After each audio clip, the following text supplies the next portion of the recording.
Hello and welcome to interest.co.nz. I'm Gareth Vaughan with another of our double shot interviews. I'm joined by Richard Yetsenga, who is the Global Chief Economist from ANZ. Welcome, Richard. Thanks for joining us at interest.co.nz. Now, we spoke about a year ago, or a little longer, and at the time you talked about technology, or we talked about technology, and you had some really interesting views. One of the things you said was that you thought the impact on the global economy of technology would probably be broader than the development of China over the past couple of decades into a full participant in the global economy, which is a big statement given how influential China is today. Absolutely. I'm feeling a bit nervous about that now. Anyway, yes. Yeah, well, I was going to kick off by saying, do you still hold that view? And what are the particular aspects of technology or types of technology you're really watching at the moment? There's a lot in that question. So the comparison with China, I think China, no question, was a big shock, but a shock that in a sense was pretty analogue. We understood what it would mean. It effectively depressed the price of global manufacturing. So if you were a country that specialised in manufacturing like the UK or the US, China's emergence felt very painful. It boosted commodities and basic materials. So for countries like Australia and New Zealand, you benefited a lot. And the sectoral impacts were pretty clear. The difference with technology is not a silo out to the side. Technology now is effectively impacting every industry. Media is totally different. It's impacting finance, it's impacting manufacturing. We're talking about using drones in agriculture to achieve environmental outcomes. And I think we're just learning kind of what it means. And the labour market is one of those impacts, and we spoke a bit about that last year. I think now people are all on the same page. Unemployment's low in a lot of countries, but wage growth is also very low. One of the likely, possible, probable explanations for that is some technological influence, and I think the literature's kind of catching up with that and trying to backcast and explain why this is happening, but observationally it looks like a reasonable explanation. The other piece is what it's doing to business investment, because in a lot of economies, even with industries that are running at quite tight capacity, you haven't seen a lot of business investment. I mean, it's been okay, but just not great. And I think part of it is increasingly business investment is more intangible. It's less steel and cement and much more about systems and processes and capability. There was a story the other day about McDonald's buying a software company for $300 million to allow them to modify their menus by restaurant depending on the weather and presumably whether there are school holidays around or sporting events or other things.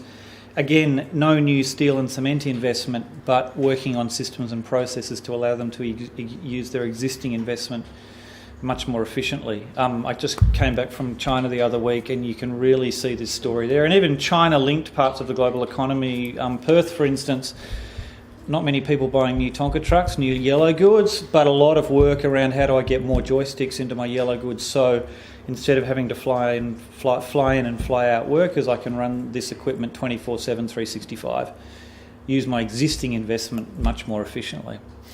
You mentioned wage growth, or lack thereof. That has been a big conundrum, I think, in recent years, that a lot of economists such as yourself have written and thought a lot about, and politicians have argued about, and the rest of us have scratched our heads about as well. What's going on there? I mean, to what extent do you think technology is playing a suppressing role there? Look, I think it is playing a role, and the evidence to some extent is circumstantial, but what we can say is we have very disparate economies at different stages of the economic cycle where this wage issue has emerged at roughly the same time. Common sense suggests there's some sort of common driver. It doesn't make sense to me that it's things like globalisation or declining union participation. They've been around since the 1980s. There must be something else which has made them particularly relevant now. Technology has raised price transparency over virtually the entire economy. One of the messages I think most people who talk to businesses will get back is, even when I'm facing excess demand for my product, I try and raise my price, the demand kind of evaporates. The other issue is trade in services has exploded the last decade or so, and that is entirely a technology story. How do you trade legal services cross borders without the cloud, without the ability to communicate seamlessly across countries? I think that means that the trade pressure we used to see in the goods parts of the economy, if you manufactured cars and that country imported some cars, you felt enormous deflationary pressure from the whole global marketplace. service industries now see that as well: financial services, legal services, other professional services like accounting. So, as I say, the evidence is largely circumstantial at this point. To me, it's the only explanation which really ties the whole thing together. And productivity is another one where, certainly in this part of the world, it's been weak. Is that being impacted by technology as well? Look, I think it is. There's a famous quote from a few decades ago. An economist said you can see the impact of computers everywhere except in the productivity numbers. You could say the same today. Again, productivity growth is weak in New Zealand, Australia, the UK, the US, most of Europe, even some of the advanced Asian economies like Korea. It looks to me that what's happening is that as more technologically advanced firms enter sectors and some of the firms which are less efficient find their businesses diminishing, that they're the ones who we capture in the productivity data. So we're not necessarily capturing the new entrants. I think we'll find that the statistician will revise what the present looks like when the present becomes history, and we'll find, I think, that productivity actually has been a bit higher than we thought. You mentioned when we spoke last year, universal basic income was sort of part of the debate and something that was worth looking at. There's obviously been quite a bit of news out of the Finnish experiment. Yes. On the UBI. What's your take on that? So I think I would put the evolution of growth, i.e. lower amplitude economic cycles and slower average rates of growth, mean that concerns about distributional issues are much starker now. I don't think we need to get into a discussion about whether particular economies have become more or less unequal. I think the issue is that the inequality which sat there before, people care a lot more about today, because the beta is lower, if you like. And universal basic income, I think it is inevitably going to grow as a discussion point, as is discussion about how we tax. Most advanced economies largely tax flows and don't tax stocks very much. We don't tax stores of wealth or company balance sheets. We tend to tax profits or income flows, which plays into, I think, a bit of financial engineering. And I think both of those issues are part of this debate that we're starting, which I think will be quite long-term. Finland's shown you can implement a universal basic income if you have a pretty bounded experiment. There's still not a lot of proof points for doing it across their entire economy. And, of course, the cost numbers are quite large.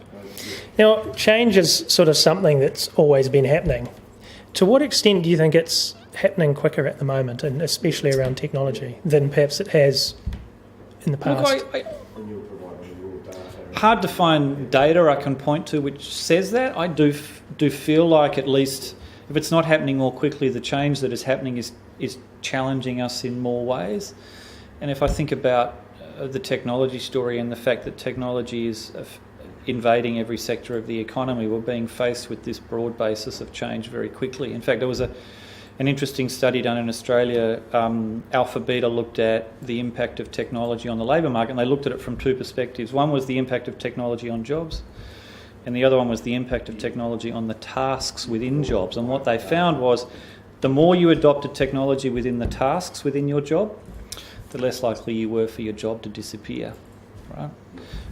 When you think about it, it makes a lot of sense. Don't be scared of technology and don't run from it, even though that might be your natural inclination, but do your best to understand it and incorporate it into your role, and it's the best way to protect yourself from being run over by the machines.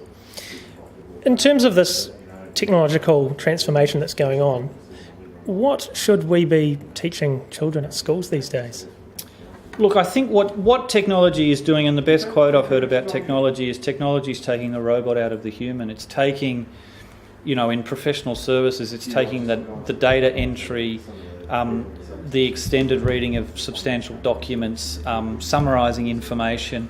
It's taking all of that and making it much easier. We now run central bank statements through an AI algorithm to tell us whether the statement has become more hawkish and more dovish. Now, we still read it so that we understand what it says, but the fact we can get, if you like, a quantitative reading about hawkishness and dovishness, I think is a sense of where we're going. So I think recognise that the things that make us human, imagination, lateral thinking, the ability to have perspective, the machines haven't caught us on that yet. Hopefully they won't for some time. Yeah, touch wood. A challenge, I think, for politicians in dealing with this technological change is that they have relatively short-term horizons given their electoral terms. I mean, in New Zealand, we have a 3-year electoral cycle, which comes around really quickly. These technological changes are more longer-term issues, really. So how can politicians prepare the country for them, and what should they be doing, do you think? Look, it's not as if New Zealand is alone in that issue. Most countries have 3 or 4 year terms and manage to deal with these issues as they arise. I think probably in such a period of change, the importance of the bureaucracy has really risen in the hierarchy. Having a very credible governing organisational structure which, as best as you can, is politically independent and providing frank and fearless advice, I think has become more important than ever. Okay, well, look, thanks a lot for that, Thank Richard. you. It's Richard Yetsenga, who's the Global Chief Economist at ANZ, and I'm Gareth Vaughan at interest.co.nz.